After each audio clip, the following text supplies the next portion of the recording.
नमस्कार दोस्तों, मेरे पाम टीचर में आप लोगों का स्वागत है। और आज हम लोग इस पाम के एनालिसिस करेंगे। इनकी एज है 45 और इनके जीवन के बारे में इतना जानते हैं हम लोग कि इनकी कैरियर मोटा मोटी 28 की उम्र से शुरू हुई थी। इन्होंने होटल का बिज़नेस शुरू किया था जो लगभग इनके 39-40 तक चला। उसके बाद वो बंद हो गए। उसके बाद इन्होंने रियल एस्टेट के बुकारी के या एजेंट जो कहते हैं उसका काम करना शुरू किया और अभी वो ठीक ठाक चल रहा है। कभी सक्सेस मिलती है कभी नहीं, इस तरीके से चल रही है। तो इनका यही सवाल है कि इनका कुछ काम हुआ है आगे पिछले साल में जिनका पैसा अभी तक नहीं मिला, क्या वो मिल पाएगा? आगे बड़ा काम का ऑफ़र है, क्या वो हो पाएगा? और मेनली जो इनके करियर जो है वो कब तक एकदम पटरी पे आ पाएगी या कह सकते हैं कि बहुत अच्छी से सक्सेस मिल पाएगी। तो अगर हम लोग इस पाम को देखेंगे, इस पाम में कुछ कंडीशन है। इस पाम में फेथ लाइन हम लोगों को जो कंडीशन में देखने को मिल रही है, इनके जीवन की जो घटना है, जो इनकी कैरियर है, वो एकदम हम लोगों को ऐसा लगेगा जैसे कि छपा हुआ है पाम में। तो किस तरीके से है, अगर हम लोग इस पाम को देखेंगे और इस पाम की जो फेथ लाइन है उसे ऑब्जर्व करेंगे तो हम लोगों को पता चलेगा कि इनके फेथ लाइन बहुत नीचे से नहीं, ऊपर से शुरू हुई है, करीब करीब यहाँ से शुरू हुई है। ठीक है, और ये बहुत ही शार्पली, बहुत अच्छी तरीके से यहाँ तक चल रही है। उसके नीचे कहीं पे भी फेथ लाइन नहीं है, ना ही कोई हमें फेथ लाइन की कंडीशन या उस तरीके का कोई माइनर लाइन देखने को मिल रही है। तो ये क्या बता रही है? ये बता रही है कि इनके कैरियर जो है वो शुरुआत में काम करने के बावजूद भी इनको बहुत बड़ी सक्सेस नहीं मिली होगी। इन्होंने कहा है कि इनके जो होटल का बिज़नेस है वो 28 की उम्र लगभग जो यहाँ पे होती है, तो यहाँ से उन्होंने अपने कैरियर को शुरू की। अगर हम लोग इनके माइल लाइन को देखेंगे तो हम लोग को क्या पता चलेगा कि इनके जो माइल लाइन है काफ़ी लंबी है। तो ये कौन सी कंडीशन बताती है बिज़नेस के बारे में? अगर आप बिज़नेस कर रहे हैं और आपकी लंबी माइल लाइन है तो 4-5 साल लगेगा आपको सक्सेस पाने में। तो इनके 4-5 साल बीतने के बाद इनके फेथ लाइन में क्या कंडीशन आई? अगर हम लोग 4-5 साल देखेंगे, 28 से लेके अगर 5 साल देखेंगे तो करीब करीब होती है 33 ईयर्स एज। तो अगर हम लोग फेथ लाइन की कैलकुलेशन करेंगे तो ये जहाँ पे कटती है वो होती है 35 के करीब, और ये यहाँ से शुरू हो रही है। तो लगभग यही 32-33 से इनकी जो है फेथ लाइन शुरू हुई है। तो हम लोग इजीली कह सकते हैं इस पाम को देख के कि इनके करियर शुरू हो सकती है 28 की एज में, लेकिन इनको फाइनेंशियल अच्छी सक्सेस, स्ट्रगल होने के बाद, बिजनेस में शुरू करने के बाद स्ट्रगल होने के बाद इनको अच्छी खासी जो इनकम, इनको फाइनेंशियल सक्सेस मिली थी वो हुई थी 32-33 ईयर्स एज के बाद में। उसके बाद उनके करियर बहुत अच्छी चली, बहुत अच्छी चली, क्योंकि इनके जो फेथ लाइन है काफ़ी शार्प है और सीधी है। लेकिन यहाँ तक आते आते करीब करीब 39-40 के टाइम में आते आते ये फेथ लाइन हल्का होना शुरू हो गई। दूसरी इमेज में चलते हैं, वहाँ पे हमें और कुछ देखने को मिलेगा। तो यहाँ पे आप देख सकते हैं ये इमेज ज़्यादा क्लियर है, तो यहाँ से हम लोग को समझ में आ जाएगी कि ये फेथ लाइन कितनी ज़्यादा स्ट्रॉन्ग थी इस टाइम पीरियड में। यहाँ पे इन्होंने बहुत अच्छे पैसे ज़रूर कमाए, कुछ खर्च वगैरह नुकसान भी हुआ होगा, कुछ कट वगैरह है, लेकिन कमाए तो उस टाइम में बहुत अच्छे। लेकिन 39-40 आते ही ये जो मेन फेथ लाइन है ये हल्का होना शुरू हो गई। और बिज़नेस में अगर आपकी फेथ लाइन हल्का होना शुरू हो जाते हैं या किसी भी तरीके से फेथ लाइन में हल्की सी भी डिस्टर्बेंस आ जाती है, अगर आप बिज़नेस करते हैं तो वहाँ पे बहुत बड़ा नुकसान होते हैं। जॉब करने में और बिज़नेस करने में यही है कि बहुत अच्छी फेथ लाइन हो तो बिज़नेस में तो आप मालामाल हो जाते हैं और जॉब में वहाँ पे आपको प्रमोशन वगैरह मिलती है। और अगर आपकी फेथ लाइन में कमज़ोरी हो तो जॉब में हो सकती है कि आपकी डिमोशन हो जाए, मैक्सिमम आपकी जॉब चली जाए, लेकिन आपकी डायरेक्ट मनी में कोई इम्पैक्ट नहीं आती है, लेकिन वो बिज़नेस में आती है।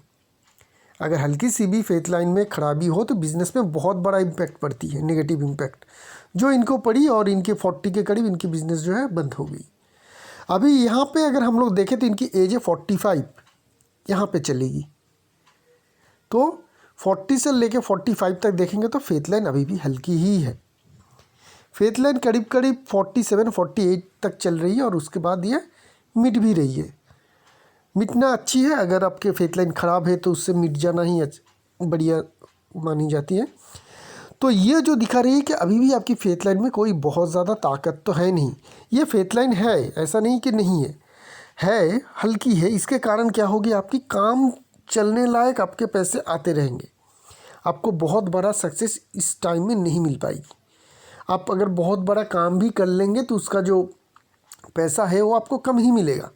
अभी सिचुएशन है, एक सवाल है आपके, एक बड़ा काम होने वाला है, ज़रूर हो सकती है, काम ज़रूर हो सकती है, लेकिन जितना मुनाफा या जितना पैसा आप समझ रहे हैं उससे कम ही आपको मिलेगा, बहुत ज़्यादा कम मिलेगा आपको। काम ज़रूर होगी क्योंकि फेथ लाइन में कोई भी खराबी नहीं है। और अगर हम लोग देखें तो 45 के करीब से एक सपोर्ट लाइन भी काफ़ी स्ट्रांग है, पहले से ही है, लेकिन ये जो है यहाँ पे जहाँ पे ये कमज़ोर फेथ लाइन 45 के करीब देखने को मिल रही है, ये यहीं से स्ट्रांग हो रही है, ये जगह से। तो यहाँ से आपको थोड़ी पावर मिलेगी, थोड़ी पावर। सपोर्ट लाइन सपोर्ट ही होती है, बहुत बड़ी कोई एक्स्ट्रा ऑर्डिनरी रिजल्ट नहीं दे पाती है, तो आपको थोड़ी पावर मिल जाएगी। अभी से जो टाइम है आपकी 45, अभी से आपकी क्या होगी, धीरे धीरे जो काम करना शुरू हो जाएगी, पुराना जो पैसा है वो आपको धीरे धीरे करके वापस आना शुरू होगी और आपकी ज़िंदगी ठीक ठाक चलने लगेगी। बहुत बढ़िया नहीं, लेकिन ठीक ठाक चलने लगेगी। लेकिन यहाँ पे जब आएगी आपकी फेथ लाइन, एकदम लिख लीजिएगा, मैं जो बता रहा हूँ ये आपकी जो ज़िंदगी आगे चलेगी उसके साथ मिला लीजिएगा। 48 के करीब जब भी आप आ जाएंगे, यहाँ पे आपकी कोई हल्की लाइन नहीं, यहाँ पे ये जो सपोर्ट लाइन है, लेकिन ये वाली जो लाइन है इस तरीके से ये और एक फेथ लाइन उठ रही है और ये काफ़ी स्ट्रांगली उठ रही है। ये शुरू से ही काफ़ी ताकतवर है, ये शुरू से ही काफ़ी ताकतवर है और ये सीधा आपकी सैटर्न माउंट को मतलब क्रॉस करके ये जुपिटर माउंट के अंदर तक जा रही है। ये काफ़ी स्ट्रांग है। 48 के बाद से आपकी किस्मत फिर से पलटेगी और आपको बहुत अच्छी सक्सेस मिलना शुरू हो जाएगी 48 के बाद। वहाँ पे आते ही 48 आते ही चाहे आप कोई भी काम करें ज़िंदगी में, आपको अपॉर्चुनिटी आती रहेगी। चाहे आप अभी ये रियल एस्टेट में ही रहे या दूसरा होटल का जो आपका पुराना बिजनेस है उसमें चले जाए, क्योंकि ऑलरेडी आपकी एक्सपीरियंस आ चुकी है, उस दूसरे बिजनेस में भी आपको आगे चल के सक्सेस मिलेगा 48 से। तो कोई भी काम करे आपको वहाँ से बहुत अच्छा सक्सेस मिलने लगेगा, इतना ज़्यादा सक्सेस मिलेगा कि आप अपने कैरियर को लेके सेटिस्फाइड भी होंगे कि मैंने जो ज़िंदगी में जो भी मैंने कमाया है या जो भी मैंने अचीव किया है उससे मैं काफ़ी सेटिस्फाई हूँ, क्योंकि फेथ लाइन जो है सैटर्न माउंट को होके ये जुपिटर माउंट में जा रही है। ये काफ़ी बढ़िया और पॉजिटिव इंडिकेशन है। साथ में सैटर्न माउंट में धन रेखा भी है जो बहुत ज़्यादा धन की कमी होने नहीं देगी आपकी। तो आने वाला टाइम बहुत अच्छी है, जो प्रेजेंट टाइम है ये थोड़ी अच्छी है, ये सपोर्ट लाइन की वजह से ये थोड़ी अच्छी हो रही है। और 48 अभी भी 3 साल है, आपको थोड़ी आपको कम में ही काम चलाना पड़ेगा। 48 के बाद से आपकी किस्मत जो है बहुत अच्छे से चमकेगी और वहाँ से आपको बहुत बढ़िया सक्सेस मिलना शुरू हो जाएगी। अभी हम लोग थोड़ा ओवरऑल पाम को देख लेते हैं, आपकी ओवरऑल पाम में क्या है और उस पाम की क्या कंडीशन है। अगर ओवरऑल पाम को अगर हम लोग देखेंगे तो ये पाम काफ़ी बड़ी साइज़ की और स्क्वायर शेप में है। तो ये फिज़िकल मेहनत वाले इंसान के पाम है, फील्ड में काम करने वाले मेहनती इंसान के पाम है। ऐसे लोग बहुत ज़्यादा फिज़िकल मेहनत कर पाते हैं और ये जो पाम है ये फिज़िकल पाम है। फिज़िकल एक्टिविटी आप जितना ज़्यादा करेंगे उतनी ही ज़्यादा आपको सक्सेस मिलेगा। थंब के ऊपर अगर हम लोग ध्यान देंगे तो थंब में लॉजिक पार्ट जो है छोटी देखने को मिलेगी और व्हील पार्ट जो है काफ़ी स्ट्रॉन्ग देखने को मिलेगा। तो ये बताती है ये इंसान प्लानिंग करने में उतनी माहिर नहीं होंगे। एग्जीक्यूशन की जहाँ पे भी बारी आएगी, जहाँ पे फील्ड वर्क की काम हो, एग्जीक्यूशन की काम हो, जहाँ पे बहुत ज़्यादा प्लानिंग करने की ज़रूरत ना हो, वो सारे काम का ये इंसान बहुत अच्छी तरह से कर पाएंगे। तो ये हमें आपके थंब से एक स्पेशलिटी आपकी देखने को मिली कि आप ऐसे इंसान होंगे जो प्लानिंग के काम में मास्टर नहीं होंगे लेकिन एग्जीक्यूशन के काम में मास्टर होंगे। आप दूसरों को बहुत बढ़िया तरीके से लीड भी नहीं कर पाएंगे, बहुत बढ़िया तरीके का आप लीडरशिप भी नहीं दे पाएंगे, क्योंकि आपकी लॉजिक पार्ट उतनी ज़्यादा स्ट्रांग नहीं है। आप अकेले ही काम करना ज़्यादा पसंद करते हैं और अकेले काम आप ज़्यादा अच्छी तरीके से कर पाते हैं। अगर आप कोई काम दी जाए आपको अकेले तो आप बहुत अच्छी तरीके से कर पाएंगे उसको, ताकि और ना कि आपको आपके साथ कोई और आपके साथ दिया जाए। मतलब अगर आपको ग्रुप में दिया जाए तो वहाँ से आप बहुत ज़्यादा अच्छा रिज़ल्ट नहीं निकाल पाएंगे, आप अकेले बहुत अच्छे रिज़ल्ट निकाल पाएंगे। बाकी सारी फिंगर की फॉर्मेशन ठीक है। आपकी माउंट की अगर हम लोग ध्यान देंगे तो मरकरी जो माउंट है आपकी बहुत ज़्यादा स्ट्रॉन्ग है, जगह भी बहुत ज़्यादा ले रही है, सन के माउंट की तरफ जा रही है। मरकरी की लाइन लाइफ लाइन से काफ़ी स्ट्रांगली जा रही है। मरकरी की लाइन को अगर हम लोग और ज़्यादा फोकस करेंगे तो यहाँ से हम लोग को देखने को मिलेगा कि मरकरी की जो लाइन है ये काफ़ी स्ट्रॉन्ग है आपकी। तो ये जो लाइन है ये और मरकरी की माउंट, जो बड़ी मिस्सी मरकरी माउंट है, ये बताती है कि आपके एनालिसिस करने की क्षमता और बिजनेस की सेंस। सबसे बड़ी बात जो होगी बिजनेस की सेंस, बिजनेस करने की क्षमता। जब भी आपको फेथ लाइन साथ देगा बहुत बढ़िया तरीके से बिजनेस को चला पाएंगे, बिजनेस करने की काबिलियत आप में बहुत अच्छी रहेगी। जो सारे बिज़नेस में बहुत ज़्यादा प्लानिंग की ज़रूरत ना हो ऐसे बिज़नेस आप ज़रूर कर सकते हैं और अच्छी तरीके से वो चलेगा भी। जैसे कि होटल के बिज़नेस आप करते थे उस तरीके का बिज़नेस आप बहुत अच्छी तरीके से आगे भी कर पाएंगे। सन माउंट की ओर ध्यान देंगे तो सन माउंट यहाँ पे बहुत ज़्यादा दबा हुआ है।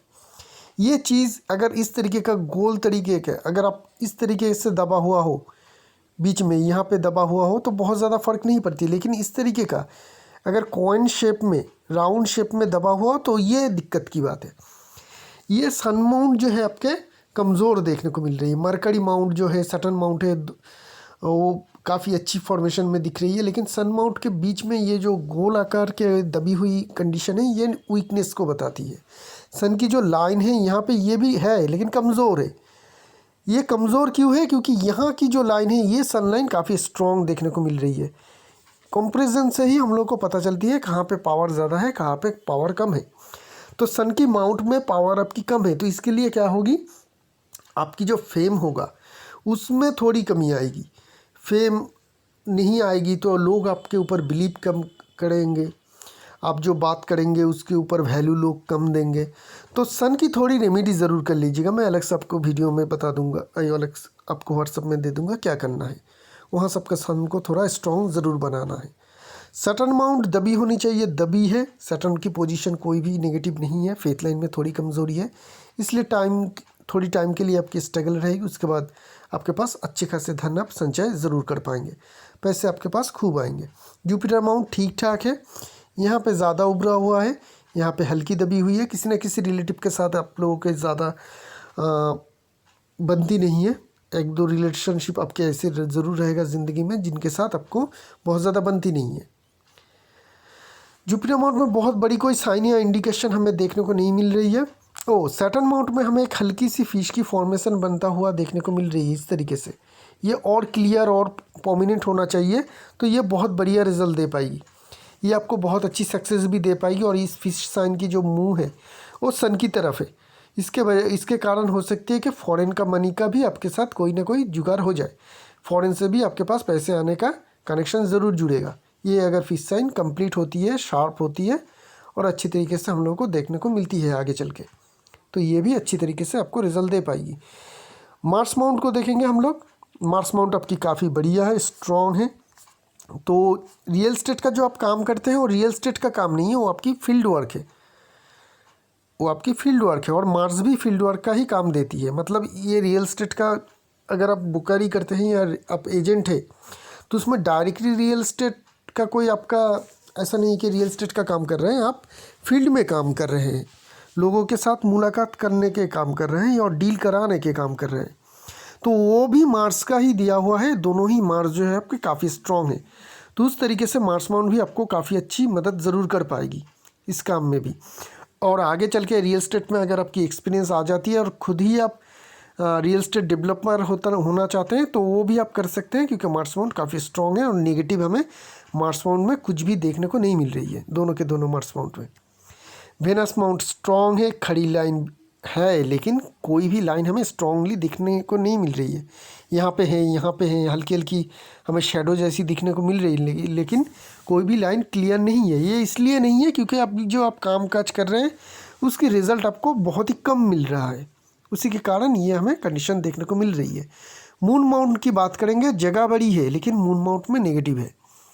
क्या नेगेटिव है? यहाँ पे हमें क्रॉस साइन बनता हुआ देखने को मिल रही है, यहाँ पे भी हमें क्रॉस साइन देखने को मिल रही है।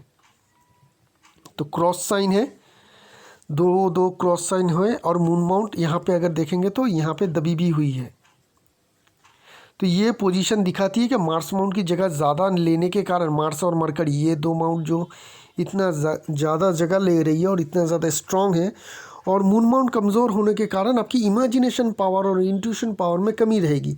आप कुछ मतलब सोच के रखेंगे कुछ और आपके साथ कामकाज कुछ और होता रहेगा। लैक ऑफ इमेजिनेशन पावर के आगे क्या होने वाली है ये आपको समझने के लिए जो क्वालिटी चाहिए वो आप में कमी रहेगी। इसकी भी मैं थोड़ी बहुत रेमेडी आपको ज़रूर बता दूंगा, आप उसको ज़रूर कीजिएगा। तो ये हो गई आपकी माउंट की एनालिसिस। अभी हम लोग बात करेंगे आपकी लाइन की। तो जो आपकी हार्ट लाइन है वहाँ पे कोई भी डैमेज का साइन नहीं है, ये अच्छी साइन है। मेन लाइन एक हमें अच्छी देखने को मिल रही है, और ये जुपिटर और सैटर्न के बीच में यहाँ पे आके ख़त्म हो रही है, तो ठीक है, ये कोई नेगेटिव या पॉजिटिव इंडिकेशन नहीं दिखाती है। रिलेशनशिप्स जो है आपके अच्छे रहेंगे, वहाँ पे आपकी कोई भी डिस्टर्बेंस नहीं देखने को मिल रही है। और हार्ट रिलेटेड और ब्लड शुगर रिलेटेड भी बहुत बड़ी कोई बीमारी आपके होने का भी हमें बहुत ज़्यादा खतरा देखने को नहीं मिल रही है। जो माइल लाइन है आपकी काफ़ी लंबी है। इसकी तो एक तो कारण होगी कि जो भी कामकाज करेंगे शुरुआत में वहाँ पे स्ट्रगल रहेगी। जो भी कामकाज आप शुरू करेंगे वहाँ पे आपके शुरुआत में स्ट्रगल रहेगी। और ये जो आपकी माइल लाइन है ये मून माउंट की तरफ झुक रही है, और मून माउंट है डैमेज, ठीक है ना, मून माउंट है कमज़ोर। तो कमज़ोर मून माउंट की तरफ जब माइल लाइन झुकता जाए तो ऐसे लोगों को कभी ना कभी ज़िंदगी में डिप्रेशन भी आ जाती है। स्क्वायर शेप के पाम है, बड़ी साइज़ है, सब कुछ ठीक है, फिजिकल पाम है, यहाँ पे डिप्रेशन कम आते हैं, लेकिन फिर भी डिप्रेशन आने का चांस तो हमें देखने को मिल रही है। डिप्रेशन जनरली नैरो टाइप के लंबे टाइप के पाम में इजीली आते हैं, स्क्वायर शेप के पाम में उतनी ज़्यादा इफेक्टिव नहीं होती। लेकिन इतनी ज़्यादा अगर नेगेटिव इंडिकेशन दिखे तो डिप्रेशन ज़रूर आ सकती है। आपके जो माइल लाइन है वहाँ से भी हम लोगों को यही क्लियर इंडिकेशन देखने को मिल रही है। माइल लाइन में भी एक लाइन है, ये वाली लाइन राहु एरिया से आ रही है और मार्स की तरफ जा रही है। तो कभी ना कभी किसी न किसी लिटिगेशन में फंस सकते हैं आप। कोर्ट केस वगैरह जो होते हैं ना, वहाँ पे फंस सकते हैं। अगर इस तरीके का सिचुएशन कभी भी आए तो उसे out of the court settle कीजिएगा। अगर मामला मुकदमा में अगर आप फंस जाते हैं तो बहुत लंबा चलेगा और आपका फाइनेंशियल नुकसान भी होगा, ठीक है, क्योंकि ये बहुत बड़ी है। और माइंड लाइन और फेथ लाइन की एक ब्रांच को भी ये कट रही है, यहाँ पे फेथ लाइन को भी ये कट रही है, टच कर रही है या कट रही है, टच ही कर रही है लेकिन कर तो रही है। तो फाइनेंशियल लॉस भी हो सकती है अगर आप लिटिगेशन में या मामला मुकदमे में फंसते हैं। तो ऐसा कोई सिचुएशन आए तो out of the court settle कीजिएगा। लाइफ लाइन अच्छी कंडीशन में है, 40 के करीब हमें एक बहुत अच्छी आपकी असेंडिंग लाइन देखने को मिल रही है। तो हो सकती है कि जब आपकी अपने वो बिज़नेस बंद किया उस टाइम पीरियड में आपके पास बहुत अच्छा एक सक्सेस भी मिला होगा। उस टाइम पीरियड में पैसे के मामले में या नया करियर के मामले में कुछ ना कुछ सक्सेस ज़रूर मिला होगा, या आपने कोई बड़ा एसेट किया होगा उस सिचुएशन में। लेकिन एक चीज़ है, मैं आपको आगाह कर देता हूँ, आपके अगर लाइफ लाइन को हम लोग देखेंगे तो लाइफ लाइन में यहाँ पे देखिए ये बहुत नेगेटिव इंडिकेशन है। ये जो लाइफ लाइन से ये लाइन निकल रही है ना, डिसेंडिंग लाइन, ये बहुत नेगेटिव है और अंदर की तरफ है। तो ये जो एज रहेगी करीब करीब आपकी 48 से लेके 50 तक, ठीक है। इस टाइम पीरियड में आपको सेहत में बहुत ज़्यादा ध्यान रखना है। आपकी जो हार्ट लाइन है वो ठीक है, वहाँ पे हमें कोई नेगेटिव चीज़ देखने को नहीं मिल रही, लेकिन लाइफ लाइन में जो ये इंडिकेशन देखने को मिल रही है ये बता रही है कि 48-50 के करीब तबीयत में ख़राबी आ सकती है। और उस टाइम पीरियड के बाद आपकी जो लाइफ लाइन की सिचुएशन है उसको अगर हम लोग ऑब्जर्व करेंगे तो यहाँ पे जितनी ताकतवर था, जितना स्ट्रॉन्ग था, उसके बाद ये थोड़ी हल्की भी हो रही है। ये क्लियर हम लोग को समझ में आ रही है कि ये यहाँ पे डिसेंडिंग लाइन आने के बाद लाइफ लाइन जो है कमज़ोर हो रही है। तो ऐसा तबीयत ख़राब हो सकती है कि उसके बाद आपकी जो ज़िंदगी है वो उतनी ज़्यादा पहले जैसा ना रहे, आप थोड़ा कमज़ोर रहे, ठीक है। तो सावधान रहिएगा। बीमारी भी हो सकती है, कोई एक्सीडेंट भी हो सकती है, ऑपरेशन भी हो सकती है, कुछ भी हो सकती है, लेकिन सेहत के ऊपर उस टाइम पीरियड में इफ़ेक्ट आने का चांस हमें क्लियरली देखने को मिल रही है। लाइफ लाइन आगे कुछ ऐसा कुछ नहीं है जिसके हम लोग एनालिसिस कर सकें, और फेथ लाइन का एनालिसिस भी हम लोग कर चुके हैं। तो इसी के साथ ही इस एनालिसिस को यहीं पे रखेंगे। आज के लिए इजाज़त दीजिए, शुक्रिया आप लोगों का।